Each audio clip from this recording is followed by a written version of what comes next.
Alright, you know the drill. When your number is called, you step forward and you repeat the phrase you've been given. Do you understand? Alright, number 1, step forward.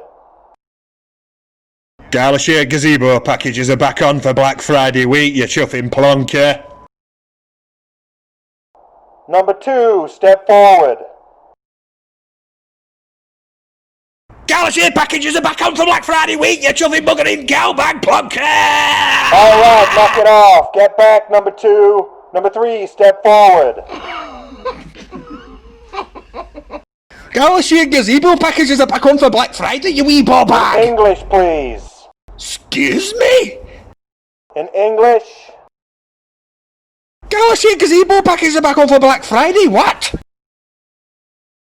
Pro 50, step forward. Oh, it were an absolute farce.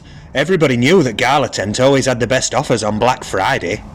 Gala Shade Gazebo packages are back on for Black Friday week, you chuffing plonker.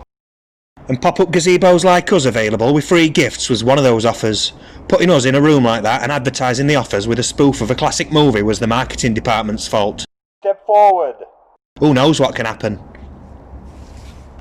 Gala Shade Gazebo packages are back on for Black Friday week, you chuffing plonker.